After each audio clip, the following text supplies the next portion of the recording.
Hello everyone, आज के इस वीडियो में हम लोग बिजनेस मैथमेटिक्स जो आपका चैप्टर है उसका हम लोग आज सब्जेक्टिव क्वेश्चन को बनाने वाले हैं, जो आपके बोर्ड एग्जाम में 2 या फिर 3 मार्क्स का क्वेश्चन पूछा जाता है। ठीक है, तो पहले 2 मार्क्स का क्वेश्चन करेंगे, इसके बाद फिर हम लोग 3 मार्क्स वाला क्वेश्चन करेंगे। तो स्टार्ट करते हैं। देखिए, पहला क्वेश्चन यहाँ पे हम लोग का यहाँ पे जो दिया हुआ है वो है कि यदि यहाँ पे NC4 बराबर है 5 इंटू NP3 के, है ना, तो कह रहा है n का मान ज्ञात करो।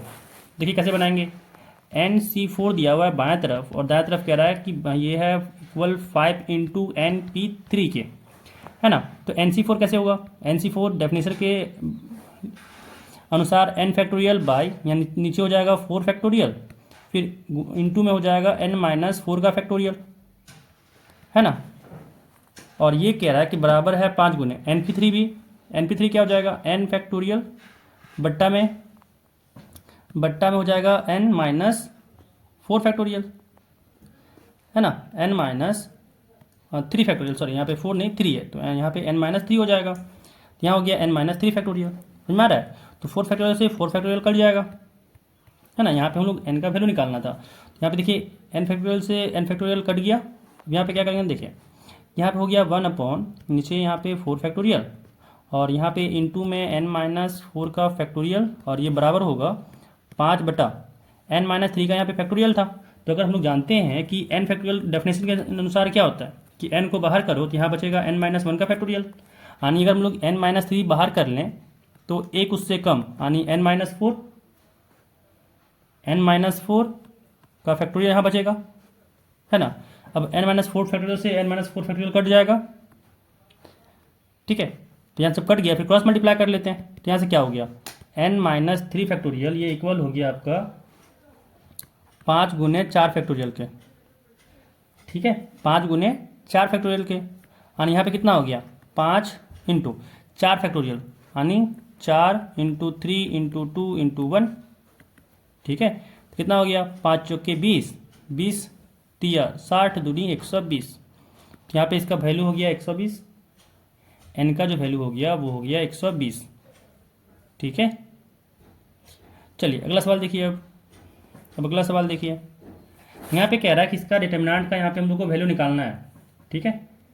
यहाँ पे हम लोग को इसका डिटर्मिनेंट का वैल्यू निकालना है। तो फर्स्ट रो के लॉन्ग में हम लोग इसको ओपन करते हैं, तो क्या हो जाएगा 5, और फिर इसके लिए हम लोग इसका रो और इसका कॉलम को ढकेंगे, तो यहाँ आएगा 3 2 9 8, है ना। फिर बीच वाले 10 के लिए माइनस होता है, फिर इसका रो और इसका कॉलम ढकेंगे, तो यहाँ बचेगा 4 2 7 8, 4 2 7 8। अब यहाँ पे लिखेंगे 8 प्लस में, है ना, और 8 के लिए अगर रो ढकें और कॉलम ढकें तो बचा 4 3 7 9, 4 3 7 9, ठीक है। अब देखिए यहाँ पे इसका डिटरमिनेंट निकालेंगे, क्या हो जाएगा 5 इंटू में 3 इंटू 8 होता है, क्रॉस मल्टीप्लाई ऐसे होता है ना। 3 इंटू 8 24 माइनस 9 इंटू 2 हो गया 18, ठीक है। फिर माइनस 10 इंटू 8 इंटू 4 होगा पहले, तो 32 माइनस 7 इंटू 2 किए तो 14 हुआ, फिर प्लस 8 इंटू 4 इंटू 9 किए तो हो गया 36, माइनस 7 इंटू 3 किए तो हो गया 21, है ना। फिर यहाँ पे आ गया 5 इंटू 24 में अगर 18 को सब्ट्रैक्ट किए तो यहाँ से हो गया 6, फिर माइनस 10 इंटू 32 इंटू 32 माइनस 14 है, और 32 में अगर हम लोग यहाँ पे 14 को माइनस किए तो 18 होगा, है ना। फिर प्लस 8 इंटू 36 माइनस 21 है ना। तो सब्ट्रैक्शन किए तो यहाँ से हुआ 15, ठीक है।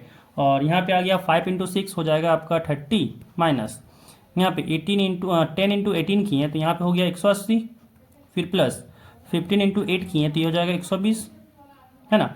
अब देखिए यहाँ पे 120 और 30 150 हुआ, 150 में 180 घटाना है तो यहाँ पे हो गया माइनस में 30, और जो इसका वैल्यू निकालना था वो हो जाएगा हम लोग का -30, ठीक है। इसका वैल्यू हो जाएगा -30।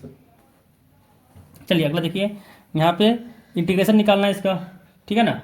हम लोग को यहाँ पे इसका इंटीग्रेशन निकालना है। तो देखिए इंटीग्रेशन के लिए हम लोग यहाँ पे एक फॉर्मूला याद रख लीजिएगा, फॉर्मूला याद रख लीजिएगा कि अगर 1 अपॉन ए स्क्वायर माइनस एक्स स्क्वायर है और इसका इंटीग्रेशन करना है, 1 अपॉन ए स्क्वायर माइनस एक्स स्क्वायर है और इसका इंटीग्रेशन करना है, तो ध्यान रखना है इसका इंटीग्रेशन होता है लॉग 1/2a, एक सेकेंड बता रहे हैं, एक second, 1/2a log mod of x plus A upon a minus x, ठीक है, साथ में प्लस सी, ठीक है, ठीक है। बस इसी यहाँ पे जगह पे वैल्यू पुट करते हैं। यहाँ पे देखिए ए स्क्वायर की जगह पे यहाँ पे 5 का स्क्वायर हो जाएगा, यानी ए का वैल्यू यहाँ पे हो जाएगा हम लोग का 5, है ना। बस अब फॉर्मूले में पुट कर दीजिए, काम हो जाएगा। क्या आ जाएगा कि 1/2a यानी 1/2 इंटू 5, फिर यहाँ पे हो जाएगा, हम लोग का log mod of x plus A plus x, इसको याद करते हैं कि a प्लस एक्स बटा में a माइनस एक्स, यानी यहाँ हो जाएगा 5 प्लस एक्स बटा में 5 माइनस एक्स, ऐसे याद किया जाता है, साथ में प्लस सी हो जाएगा। ये हुआ फॉर्मूला के अकॉर्डिंग। और अगर आपको फॉर्मूला नहीं आता, पार्शियल फ्रैक्शन से बनाना है ना, तो फिर देखिए इसको और बना सकते हैं इस तरीके से कि यहाँ पे जो दिया गया है इसको हम लोग क्या कर सकते हैं, फैक्टर कर सकते हैं। यहाँ पे हो जाएगा 5 का स्क्वायर माइनस एक्स स्क्वायर, और यहाँ पे इसको लिख सकते हैं कि डी एक्स अपॉन ये ए स्क्वायर माइनस बी स्क्वायर में टूटेगा, यानी 5 minus x into 5 plus x हो जाएगा, है ना। अब यहाँ पे इसको ना अलग अलग तोड़ सकते हैं, इसको जो है अलग अलग हम लोग तोड़ सकते हैं। कैसे, देखिए कि यहाँ पे लिख दीजिए आप, यहाँ पे जो है आप लिखिए कि 5 प्लस एक्स होगा, और यहाँ पे आप लिख दीजिए कि 1/5 माइनस एक्स होगा, ठीक है। अब यहाँ पे देखिए क्या करना है कि बीच में लगाना है प्लस। देखिए यहाँ पे सिंपल सा बताते हैं पार्शियल फ्रैक्शन करना कैसे किया जाता है, क्योंकि एग्जाम में है, शॉर्टकट तरीका ज़्यादा काम आएगा। देखिए यहाँ पे देखिए एक बार एक जगह लिखना है 5 प्लस एक्स, एक लिखना है 5 माइनस एक्स, ठीक है। और क्या करना है, देखिए x प्लस 5 जीरो कहाँ पे होता है, x प्लस 5 को जीरो से इक्वेट करेंगे तो x प्लस यहाँ पे x कितना आ जाएगा, -5। -5 को इस जगह पे वैल्यू को रखिए, और उस जगह पे नहीं रखना है जहाँ पे आपका ये फैक्टर हो। 5 प्लस एक्स के लिए यहाँ पे वैल्यू निकालें ना, तो 5 प्लस एक्स में नहीं पुट करना है, दूसरी जगह में पुट करना है। तो यहाँ पे कितना आ गया, यहाँ पे अगर हम लोग पुट किए तो 5 माइनस -5 हो जाएगा, यहाँ 5 माइनस -5 हो जाएगा, है ना। तो ऊपर में हो जाएगा आपका वैल्यू, यहाँ पे जो भी आएगा ना उसको बस पुट कर दीजिए। तो ऊपर में क्या हो जाएगा, 1/, यहाँ पे 1/, हो गया यहाँ पे 10 प्लस में 10 हो गया, है ना। अब इसकी जगह पे पुट करते हैं। अब इसको जब इक्वेट किया हम लोग जीरो से तो क्या आएगा, देखिए जब 5 माइनस एक्स को जीरो से इक्वेट किया तो x इक्वल टू 5, है ना। तो 5 माइनस एक्स जहाँ फैक्टर दिख रहा है उस जगह पे नहीं पुट करना है, दूसरी जगह पे पुट करना है। तो यहाँ पे 5 प्लस एक्स है, यानी यहाँ पे हो गया प्लस में आया 1/10। अब देखिए 1/10 कॉमन आ जाएगा, 1/10 कॉमन आ जाएगा, है ना। तो कॉमन ले लीजिए, तो यहाँ से हो गया 1/10 कॉमन, यहाँ पे आ गया इंटीग्रेशन 1/5 प्लस एक्स, फिर dx, फिर प्लस इंटीग्रेशन 1/5 माइनस एक्स, फिर dx। कोई दिक्कत नहीं होना चाहिए। अब इंटीग्रेशन काम खत्म, 1/10 लॉग का इंटीग्रेशन 1/5 प्लस एक्स का इंटीग्रेशन लॉग में होगा, हो जाएगा log mod of 5 plus x, फिर प्लस इसका भी इंटीग्रेशन किया तो लॉग में होगा कि log mod of 5 minus x.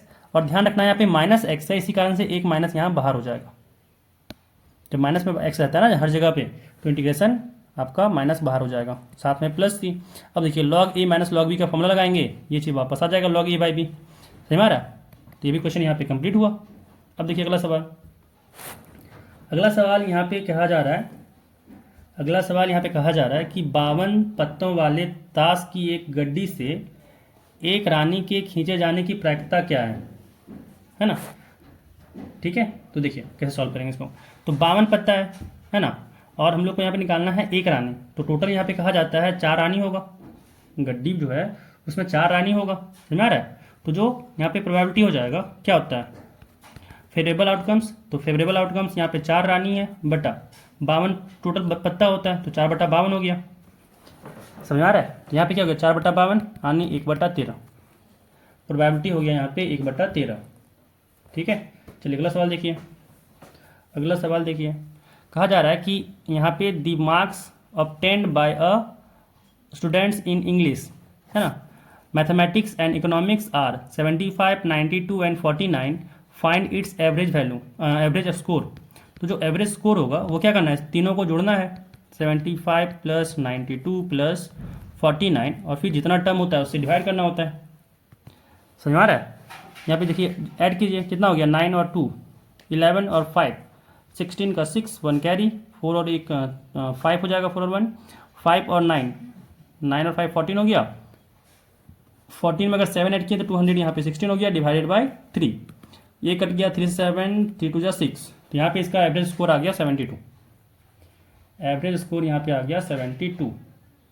ठीक है, चलिए अगला सवाल। यहाँ पे हम लोग को निकालना है ए का ट्रांसपोज, ठीक है, ये ए का ट्रांसपोज निकालना है यहाँ पे। तो हम लोग को ए दिया हुआ है, ट्रांसपोज निकालना है। सिंपल सा मतलब क्या होता है, ट्रांसपोज का मतलब होता है कि रो जो है उसको कॉलम बना दो और कॉलम जो है उसको रो बना दो। जैसे यहाँ पे 2 और 13 है ना फर्स्ट रो का एलिमेंट, ये हो जाएगा फर्स्ट कॉलम का एलिमेंट। 4 और -32 सेकेंड रो का एलिमेंट है, तो ये सेकेंड कॉलम का हो जाएगा। ठीक है, तो यहाँ हो जाएगा ये 4, फिर ये -32, ठीक है, 4 और ये हो जाएगा -32, और ये हो गया हम लोग का आंसर। चलिए अगला क्वेश्चन। यहाँ पे कहा जा रहा हम लोग को कि भाई एक सेट दिया हुआ है आपका, देखिए यहाँ पे 2 सेट दिया हुआ है, एक ए सेट है एक बी सेट है। हम लोग को यहाँ पे ए यूनियन बी निकालना है ना। तो ए यूनियन बी में सिंपल सा मतलब क्या होता है, ध्यान दीजिए। ए यूनियन बी का मतलब होता है कि जो ए में है बी में है दोनों को लिखना है, ठीक है ना। लेकिन जो कॉमन एलिमेंट है उसको एक ही बार लिखना है, ये नहीं कि जो कॉमन है उसको 2 बार लिख दिए, है ना। तो देखिए लिखिए यहाँ पे 3, और देखिएगा इसमें भी 3 है, नहीं है तो लिख 3 रहने दीजिए। यहाँ पे देखिए दोनों के पास अलग अलग एलिमेंट है, कोई कॉमन है ही नहीं, तो सारा एलिमेंट हो जाएगा यहाँ पे। ठीक है, क्या हो जाएगा 3 5 6 7 8 9 10, सारा एलिमेंट हो जाएगा हमारा। यूनियन में सिंपल सा काम होता है कि जो एलिमेंट्स कॉमन है उसको एक बार लिखना है, और जो एलिमेंट कॉमन नहीं है उसको तो लिखना ही है, समझ रहा है। जैसे कि यहाँ पे अगर रहता सपोज यहाँ भी रहता 2 और यहाँ भी रहता 2, तो यहाँ पे एक 2 लिखती, ये नहीं कि 2 दोनों जगह है तो 2 बार लिखेंगे, ध्यान रखिएगा इस चीज़ को। चलिए अगला सवाल। अगला सवाल यहाँ पे कह रहा है कि if A and B are 2 events such that probability of A दिया हुआ है 1/4। देखिए यहाँ पे क्या दिया हुआ है, प्रोबेबिलिटी ऑफ ए ये दिया हुआ है 1/4, प्रोबेबिलिटी ऑफ बी दिया हुआ है यहाँ पे 1/2, और probability of A intersection B यहाँ पे दिया हुआ है 1/8। ठीक है, अब हम लोग को यहाँ पे निकालना है probability of not A and not be, है ना। इसका मतलब सिंपल सा हुआ कि प्रोबेबिलिटी ऑफ नॉट ए का मतलब क्या हुआ, ए का ऊपर बार लगाओ, इंटरसेक्शन बी के ऊपर बार, मतलब कॉम्प्लीमेंट। ध्यान देना है यहाँ पे कॉम्प्लीमेंट, अगर यहाँ पे ऐसे नहीं लिखना है तो हम लोग यहाँ पे सिंपल सा कॉम्प्लीमेंट भी लगा सकते हैं, ये से ए डैश बी डैश ये निकालना है। और इसके लिए फॉर्मूला होता है कि हो जाएगा probability of A union B का कॉम्प्लीमेंट। ठीक है, ये हो जाता है ए यूनियन बी का कॉम्प्लीमेंट। और ध्यान दीजिए कि ये probability of A union B का कॉम्प्लीमेंट, इसका मतलब क्या हुआ कि 1 minus probability of A union B पूछा जा रहा है आपसे। समझ में आया, समझ में आया आपको कि ये 1 minus probability of A union B पूछा जा रहा है आपसे, ठीक है ना। अब देखिए आगे, तो यहाँ पे निकालते हैं हम लोग फॉर्मूला को। भाई क्या हो जाएगा 1 माइनस, अब यहाँ पे probability of A union B निकालना था, तो यहाँ पे फॉर्मूला क्या होगा कि probability of A plus probability of B minus probability of A intersection B, है ना। बस सारा डाटा को पुट कीजिए, काम खत्म। क्या हो गया 1 माइनस प्रोबेबिलिटी ऑफ ए यहाँ पे है 1/4 प्लस प्रोबेबिलिटी ऑफ बी यहाँ पे है 1/2 minus probability of A intersection B यहाँ पे 1/8 है ना। चलिए देखिए यहाँ पे 1 माइनस एलसीएम लेते हैं, तो यहाँ पे हो गया 4 2 8 का एलसीएम लेना था, समझ आ रहा है। तो 8 ही एलसीएम हो जाएगा। और यहाँ पे कितना आया 4 2 जा 8, यहाँ पे 2 हो गया, प्लस 2 4 जा 8, तो यहाँ पे 4 हो गया, समझ आ रहा है। और यहाँ पे 8 1 जा 8, यहाँ पे 1 ही हो गया, है ना। तो यहाँ से क्या आ गया, यहाँ से आ गया 1 माइनस 4 और 2 6 होता है, 6 में से 1 गया तो 5 बचा, यानी यहाँ पे आ गया 5/8। और हम लोग यहाँ पे 1 माइनस 5/8 है, इसको सॉल्व किए तो यहाँ पे एलसीएम 8 हुआ, और 1 इंटू 8 हो गया यहाँ पे 8 माइनस 5, यानी कितना आ गया 8 में से 5 गया तो 3 आया, तो यहाँ पे हो गया 3/8। ठीक है, यहाँ पे हो गया 3/8। अगला सवाल, अगला सवाल यहाँ पे कह रहा है कि यदि किसी समानांतर श्रेणी if 8th and 25th term of an AP are 15 and 49 respectively, then find its first term and common difference। ठीक है, तो यहाँ पे क्या बोला, उनको बोला कि 8th टर्म यहाँ पे दिया हुआ है, समझ आ रहा है, 8th टर्म दिया हुआ है, यानी A8 दिया हुआ है, और A8 मतलब क्या होता है, A+7D दिया हुआ है ना। तो A+7D यहाँ पे कह रहा है कि 15 है, और यहाँ पे आपको बोला कि A25 मतलब 25th टर्म दिया हुआ है, क्या हो जाएगा A+24D, है ना। और ये कह रहा है कि यहाँ पे 49 है, समझ आ रहा है, ये यहाँ पे 49 दिया हुआ है। तो सॉल्व करें दोनों इक्वेशन, काम खत्म। दोनों इक्वेशन को अगर हम लोग यहाँ पे सॉल्व कर दिए तो हम लोग को A और D मिल जाएगा। लीनियर इक्वेशन है, सॉल्व करना है। देखिए क्लास 10 वाला मेथड लगाएंगे हम लोग, बस सब्ट्रैक्शन करते हैं, समझ आया। तो A से A कटा और 7D - 24D है, 7D - 24D है, तो अगर हम लोग माइनस करें यहाँ पे तो कितना होगा 17D, माइनस में 17D होगा इज इक्वल टू, यहाँ पे क्या हो गया 15 में से अगर हम लोग 49 घटाएं तो यहाँ पे 34 होगा माइनस में, तो यहाँ पे -34 हुआ, माइनस से माइनस कटा तो D इक्वल टू हुआ 34/17, 17 से 34 कटा 2 टाइम्स में, तो D आ गया यहाँ पे 2, ठीक है। और D को अगर हम लोग यहाँ पे 2 पुट किए तो हो गया 2 + 7D इक्वल टू 15, और यहाँ पे 7D इक्वल टू यहाँ पे कितना आ गया 15 माइनस, एक सेकेंड नहीं, इसमें गलती की पुट जो गलत जगह कर दी है ना हम लोग, D2 आया है, तो A+7D इक्वल टू 15 है, तो यहाँ पे D की जगह पे पुट करेंगे, यानी A+7 × 2 इक्वल टू 15 है, यानी A इक्वल टू हो गया यहाँ पे A+14 इक्वल टू 15, यानी A इक्वल टू यहाँ हुआ 15 - 14, यानी 1 हो गया। 15 में से 14 सब्ट्रैक्ट किए हैं तो यहाँ पे 1 आ गया हम लोग का, ठीक है। चलिए अगला सवाल, यहाँ पे D भी आ गया, A भी आ गया। चलिए अगला सवाल चलते हैं। अगला सवाल यहाँ पे हम लोग का है कि मैट्रिक्स दिया हुआ है और इसका हम लोग को यहाँ पे इन्वर्स निकालना है। मैट्रिक्स दिया हुआ है और हम लोग को यहाँ पे इसका इन्वर्स निकालना है ना। देखिए इन्वर्स निकालने के लिए पहला प्रोसेस क्या होता है कि पहले इसका यहाँ पे डिटर्मिनेंट निकालो। अगर determinant not equal to zero आया, अगर determinant not equal to zero आया तब कह सकते हैं कि इसका जो इन्वर्स होगा वो एग्जिस्ट करेगा। तो पहले यहाँ पे डिटर्मिनेंट निकालते हैं। मान लेते हैं इस मैट्रिक्स को यहाँ पे कि A है, ठीक है, कि लेट A जो है यहाँ पे वो है 2 6 3 5, 2 6 3 5, ठीक है, कोई दिक्कत नहीं। चलिए अगला सवाल देखिए, डिटर्मिनेंट देखिए कैसे निकलेगा। यहाँ पे डिटर्मिनेंट जो हो जाएगा, यहाँ पे जो इसका डिटर्मिनेंट हो जाएगा वो यहाँ पे हो जाएगा, डिटर्मिनेंट हो जाएगा यही क्रॉस मल्टीप्लाई, तो 5 × 2 10 हो गया, -3 × 6 हो गया 18, यानी यहाँ पे आ गया -8 जो नॉट इक्वल टू जीरो है, यानी कह सकते हैं कि A इज इन्वर्टिबल, ठीक है ना। अगर डिटर्मिनेंट जीरो आ जाता है तो इन्वर्टिबल नहीं होता। अब A इन्वर्टिबल है तो यहाँ से हम लोग अब इन्वर्स निकालेंगे। तो इन्वर्स निकालने की जरूरत क्या पड़ता है, पहले कोफैक्टर का, ध्यान दीजिएगा, इन्वर्स निकालने के लिए पहले जरूरत पड़ता है कोफैक्टर का। अब सारा यहाँ पे सारे एलिमेंट्स के लिए कोफैक्टर निकालेंगे, है ना। तो पहले 2 के लिए निकालते हैं। ये चीज़ तो पता ही होगा, मैट्रिक्स जो भी होता है ये C11 होता है, C12 होता है, C21 होता है, C22 होता है ना। एलिमेंट्स का नामकरण ऐसे ही होता है कि ये फर्स्ट रो फर्स्ट कॉलम का एलिमेंट है, 1 2 का मतलब ये फर्स्ट रो सेकेंड कॉलम का एलिमेंट है ना। चलिए तो कोफैक्टर निकालते हैं हम लोग C11 के लिए। तो कोफैक्टर है ना C11 के लिए क्या हो जाएगा, देखिए 2 के निकालना है ना। तो इसको तरीका क्या होता है कि -1 के पावर में जो भी यहाँ पे है उसको सम में लिख दीजिए, 1 + 1, 2 नहीं हो जाएगा, यहाँ हो जाएगा 1 + 1, ठीक है 1।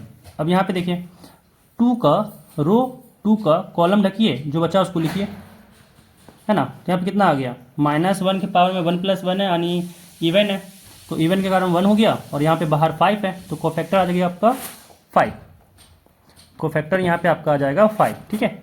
अब निकालते हैं दूसरे वाले एलिमेंट के लिए। तो कोफैक्टर अगर निकालें हम लोग C12 के लिए, तो यहाँ पे हो गया -1 के पावर में 1 + 2, -1 के पावर में 1 + 2 हो गया, है ना। और 1 2 के लिए 7 के लिए ढकना है इसका रो, सॉरी 6 के लिए ढकना है इसका रो और इसका कॉलम, यानी 3 बचा, तो यहाँ पे लिखेंगे इनटू में 3, ठीक है। तो यहाँ से क्या आ गया, -1 के पावर में ऑड है, 1 + 2 ऑड हुआ, तो ऑड यहाँ पे हुआ और 3 से मल्टीप्लाई किए तो यहाँ हो गया -3, यहाँ पे हो गया -3, ठीक है ना। चलिए देखिए अगला एलिमेंट के लिए देखिए, अगर हम लोग निकालें यहाँ पे 2 1 के लिए, हम लोग अगर निकालें 2 1 के लिए, तो 2 1 के लिए अगर निकालें तो क्या होगा, -1 के पावर में तो पहले 2 + 1 होगा, है ना। तो 2 1 जो एलिमेंट है वो 3 के लिए निकालना है, तो इसका अगर हम लोग कॉलम और रो ढकें तो क्या बचा 6, तो यहाँ पे लिखेंगे इनटू में 6। अब देखिए -1 के पावर में ऑड है, -1 के पावर में यहाँ पे 2 + 1 ऑड है, तो यहाँ पे माइनस बाहर हो गया और 6 इंटू में तो -6 हो गया। ठीक है, अब निकालते हैं कोफैक्टर 2 एलिमेंट के लिए, तो क्या हो जाएगा, -1 के पावर में 2 + 2, है ना, फिर इंटू यहाँ पे 5 के लिए निकाल रहे हैं, तो इसका रो इसका कॉलम ढकेंगे ना, इसका रो और कॉलम ढकेंगे, तो यहाँ पे क्या आ गया, जब ढकें इसको तो बचा 2, यहाँ पे हो गया इंटू में 2, यानी -1 के पावर में 2 + 2 है, यानी इवन है, तो माइनस का हो गया प्लस, यहाँ पे बाहर में हो गया 2।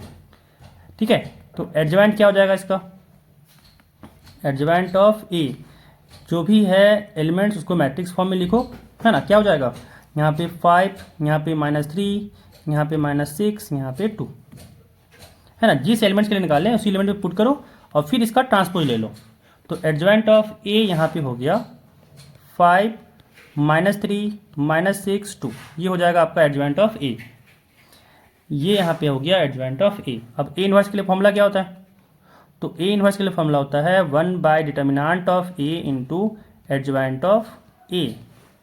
चलिए सबको वैल्यू पुट कीजिए, यहाँ से हो गया 1/-8 और यहाँ पे हो गया 5 -6 -3 2, तो ये आपका हो जाएगा यहाँ पे ए इनवर्स। ठीक है, तो समझ में आया होगा कैसे निकाला जाता है। अब चलिए अगला सवाल, इस क्वेश्चन में कह रहा है कि in a group of 52 persons 360 can speak only Hindi and 130 only English, how many persons can speak both Hindi and English, है ना। तो देखिए जरा से टोटल की बात किया जाए, यहाँ पे जो पर्सन जो ग्रुप में है वहाँ पे पर्सन टोटल कितना है, टोटल पर्सन्स यहाँ पे दिया हुआ है 520, है ना। और ओनली हिंदी की बात करें, जो सिर्फ हिंदी बोले वो है 360, है ना। और सिर्फ यहाँ पे इंग्लिश बोले वो है यहाँ पे 130। देखिए इन दोनों का सम, है ना, और who can speak both Hindi and English, वो कितना हो जाएगा, हिंदी एंड इंग्लिश वाला who can speak both Hindi and English कितना हो जाएगा, मान लो x। अब ध्यान दीजिए क्या हो जाएगा, कि जो 520 आएगा वो नहीं लग रहा, ये 360 प्लस 130 प्लस x हो जाएगा, है ना, क्योंकि ओनली हिंदी ओनली इंग्लिश और वो जो दोनों बोल सके उसका सम करेंगे तो 500 के बराबर हो जाएगा, 520 के बराबर हो जाएगा, है ना। तो यहाँ से कितना आ गया, 520 बराबर 360 प्लस 130, यहाँ से हो जाएगा 490 प्लस में x, यानी x यहाँ से कितना आ गया, यहाँ से हो गया 520 माइनस 490, और जब 520 में 490 घटाएं तो यहाँ पे 30 आ गया, यहाँ पे 30 हो जाएगा इसका आंसर, जो दोनों बोल सकता है। ठीक है, तो नीचे लिख दीजिए कि persons who can speak both, ठीक है, हिंदी एंड इंग्लिश, है ना। क्या हो जाएगा, फिर यहाँ पे लिख देना नंबर ऑफ पर्सन, यहाँ पे लिख दीजिएगा number of persons who can speak both Hindi and English is equal to, यहाँ पे हो जाएगा 30। ठीक है, चलिए अगला क्वेश्चन देखिए, यहाँ पे कह रहा है कि differentiate with respect to x के रिस्पेक्ट में इसको डिफ्रेंशिएट करना है। तो देखिए दो तरीका, यहाँ पे दो तरीका, ठीक है, यहाँ पे दो तरीका इसको लगा सकते हैं। एक तो यहाँ पे मल्टीप्लाई करके जैसे यहाँ पे अगर मल्टीप्लाई करें, इसको मान लीजिए फंक्शन ऑफ एक्स है, इसको मान लीजिए कि ये फंक्शन ऑफ एक्स है, या फिर वाई मान लीजिए इसको कि ये वाई है ना, डी वाई अपॉन आपको डी एक्स निकालने बोला है, ऐसा समझ लीजिए ये वाई है। तो वाई यहाँ से क्या हो जाएगा, मल्टीप्लाई करें x-3 और x+2 को, यहाँ हो जाएगा x इंटू एक्स स्क्वायर, फिर -3 इंटू एक्स तो -3x, फिर x इंटू 2 हो जाएगा 2x, और फिर -3 इंटू +2 तो -6 हो गया, डिवाइडेड बाई x है ना। तो इसको अगर हम लोग अलग अलग कर लें तो यहाँ से x² हो जाएगा x माइनस 3x है प्लस 2x है तो -x आएगा, और x से डिवाइड करेंगे तो यहाँ पे 1 बचेगा, और यहाँ पे हो जाएगा -6/x। अब अगर इसको डिफ्रेंशिएट किए, है ना, तो सिंपल सा डिफ्रेंशिएशन, x का डिफ्रेंशिएशन 1 हो जाएगा, -1 का डिफ्रेंशिएशन 0 हो जाएगा, ये 0 लिख दें, समझ। फिर माइनस है 6/x है, समझ में आ रहा है। तो 6/x यानी क्या हुआ, डिफ्रेंसिएशन हम लोग को करना है यहाँ पे x के रिस्पेक्ट में 1/x का, यानी 1/x मतलब क्या हुआ, डिफ्रेंसिएशन हम लोग को करना है x के पावर -1 का। समझ में आ रहा है। तो यहाँ पे क्या हो जाएगा, -1 नीचे आ जाएगा और x के पावर में जाएगा -1 फिर -1, यानी यहाँ पे हो गया x के पावर में -2 हो जाएगा यहाँ पे, जिसको हम लोग नीचे लिख सकते हैं, यानी -1 बाहर है तो हो जाएगा -1/x², यानी यहाँ पे इसका डिफरेंशिएशन हो जाएगा प्लस में 6, क्योंकि माइनस माइनस प्लस हो गया, 6 हो जाएगा डिवाइडेड बाय x², यानी यहाँ पे डिफरेंशिएशन क्या आया 1 + 6/x²। ठीक है, समझ में आया। तो पहला प्रोसेस यहाँ पे ये लगाएंगे, और दूसरा प्रोसेस यहाँ पे लोग लगा सकते हैं डायरेक्ट यहाँ पे रूल लगा करके। समझ में आ रहा है, डायरेक्ट यहाँ पे लोग रूल लगा सकते हैं। कैसा रूल, आप लोग पढ़े होंगे कोशिएंट रूल डिफरेंशिएशन में, है ना। तो देखिए क्या कहता है कोशिएंट रूल, भाई अगर आपका यहाँ पे u/v में दिया हुआ हो, है ना, और इसको अगर हम लोग x के रिस्पेक्ट में डिफरेंशिएट कर रहे हैं तो कहता है यहाँ पे है कि भाई v का स्क्वायर नीचे होगा, जो नीचे वाला फंक्शन है उसका स्क्वायर, फिर v को बाहर करो, ठीक है, फिर ऊपर वाले फंक्शन का डिफरेंशिएशन माइनस फर्स्ट जो फंक्शन u वाला है न्यूमरेटर में उसको बाहर करो, एंड फिर सेकेंड फंक्शन का डिफरेंशिएशन, है ना। तो यहाँ पे x-3 और x+2 को पहले u मान लेंगे और x को मान लेंगे v, ये फॉर्म लगाएंगे, और फिर u को जो यहाँ पे डिफरेंशिएशन है उसमें फिर लगाएंगे हम लोग u × v, जो यहाँ पे हो जाता है u को बाहर v का डिफरेंशिएशन प्लस v को बाहर u का डिफरेंशिएशन। तो यहाँ पे दो चीज़ अप्लाई करना पड़ेगा, है ना। तो इससे अच्छा भाई कि यहाँ पे डायरेक्ट तोड़ के डिफरेंशिएट कर दें, है ना। चलिए अगला सवाल देखिए, यहाँ पे हम लोग को इंटीग्रेट करना है, ठीक है। तो देखिए यहाँ पे जो आपको दिख रहा है e के पावर n × n-1, ये तो कांस्टेंट है, इसका तो फर्क पड़ेगा नहीं इंटीग्रेशन में, तो जिससे फर्क नहीं पड़ रहा उसको बाहर निकाल के रख दो, है ना। यहाँ पे क्या लिख सकते हैं इसको कि e के पावर n × n-1, है ना, और यहाँ पे इंटीग्रेशन ऑफ 1/x² है। अब 1/x² इंटीग्रेशन काफ़ी ईजी हो गया, समझ में आया। यहाँ पे हो गया e⁴ n × n-1 into x के पावर 2 है ना, यहाँ पे नीचे में, तो 1/x², इसको लिख सकते हैं x के पावर -2, है ना। यहाँ से क्या हो गया x के पावर -2 + 1 डिवाइडेड बाय -2 + 1 साथ में +3, इंटीग्रेशन कर दिए। यहाँ पे -2 + 1 माइनस हो गया, और यहाँ पे आ गया -e⁴ n × n-1 into x के पावर -1 है साथ में +3, और यहाँ पे आ गया -e⁴ n × n-1 divided by x + c, क्योंकि x के पावर -1 को हम लोग 1/x लिख सकते हैं, है ना। अब चलिए अगला सवाल। तो इस सवाल में यहाँ पे कह रहा है कि a person is known to hit the target in 3 out of 4 shots, 4 shot लगाता है जिसमें 3 जो शॉट होता है वो टारगेट पे लगता है।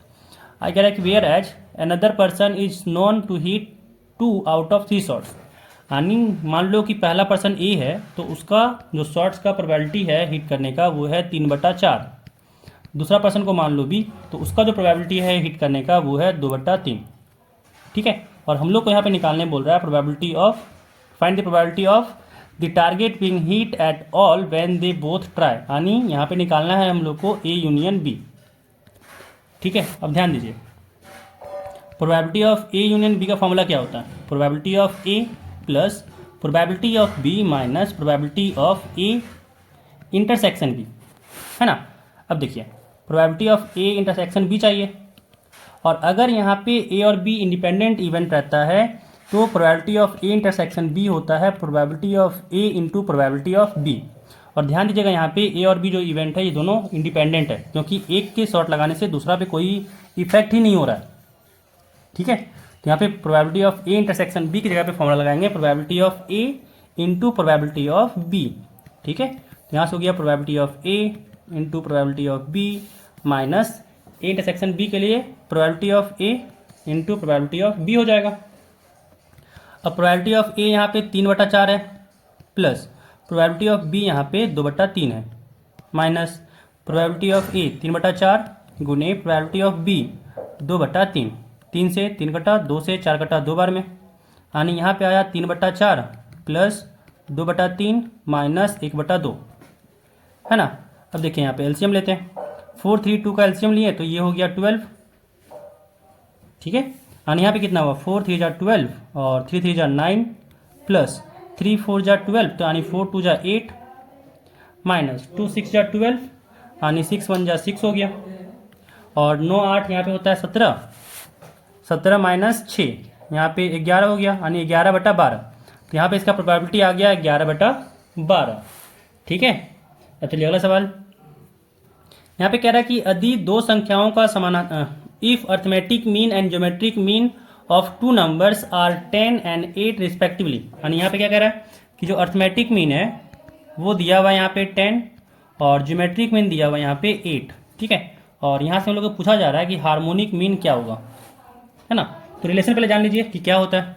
जो रिलेशन होता है ए एम जी एम और एच एम का, वो होता है कि जी एम जो होता है ये बराबर होता है A M into H M का मल्टीप्लिकेशन का स्क्वायर रूट के। ठीक है, यानी यहाँ पे एच एम क्या हो जाएगा, एच एम हो जाएगा यहाँ पे ज्योमेट्रिक मीन का स्क्वायर बटा में अर्थमेटिक मीन, है ना। दोनों तरफ स्क्वायर करेंगे तो यहाँ पे ज्योमेट्रिक मीन का स्क्वायर हो जाएगा A M into H M, और एच एम निकालना है तो यहाँ पे जी एम स्क्वायर बटा ए एम हो जाएगा। बस दोनों डाटा दिया हुआ है, पुट करना है, काम खत्म हो जाएगा। जी एम स्क्वायर यानी 8 का स्क्वायर अपॉन 10 हो जाएगा।